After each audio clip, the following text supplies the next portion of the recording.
Hello everyone, this is Dr. Suganya, Department of Computer Science at Dr. SNS Rajalakshmi College of Arts and Science.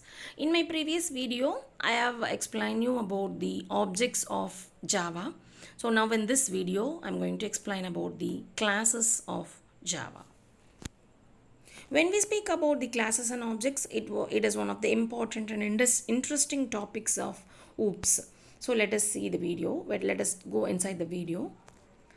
So while we define the classes, so it is to be like a class as a user defined data type. That is purely the classes can be defined by the user as their own.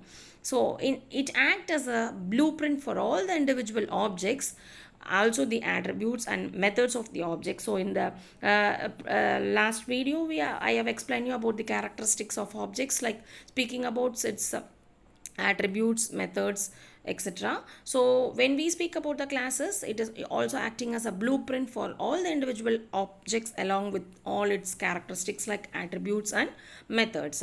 And the classes is also called as a group of similar objects. So let us take an example like a class fruit.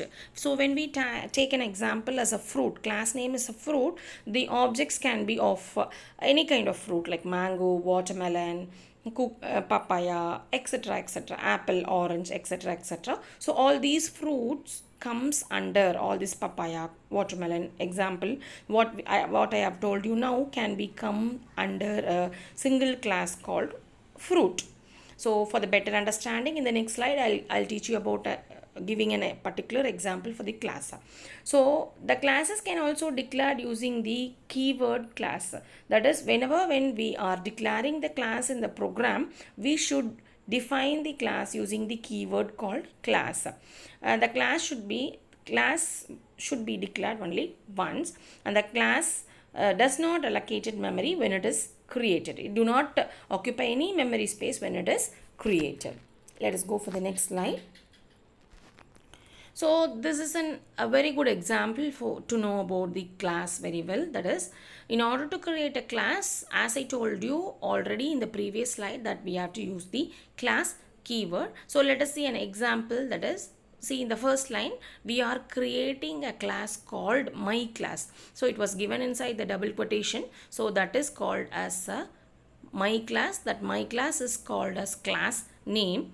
So the next line is about access specifier, that is the class may be of public or private or etc. So we have to specify within the access specifier. So as of now, we in this example we are considering that this classes as a public.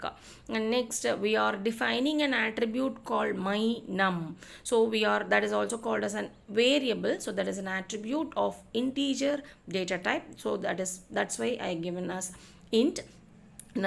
Another variable or attribute we are creating like is called as my string. So automatically when we are creating, string is nothing but a collection of individual characters. The string should be represented within a double quotes, whereas the character can be represented using a single quotes partition by the comma. So the collections of individual characters are otherwise called as a string. So then another one example which we are specifying in this example is attribute called my string of string data type. So the class keyword is used to create, this is the example explanation of the previous slide, that is the program or example I have shown in the previous slide. So this will be very useful, this explanation will be very useful for the students while undergoing. So the class keyword is used to create a class called my class, and the public keyword is an access specifier, where the access specifier can be briefly elaborated in the future coming classes, and which specifies the members of the class that are accessible from outside the class, and it will be what explained later.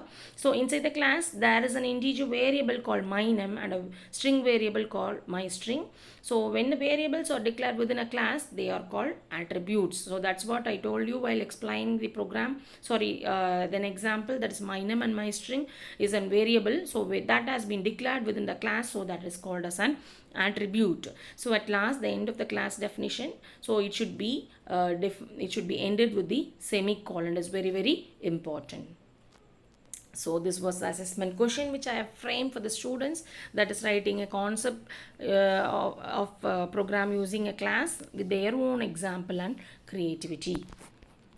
So these are the references I have referred for the explaining or explanation of the classes and objects for the students. Thank you.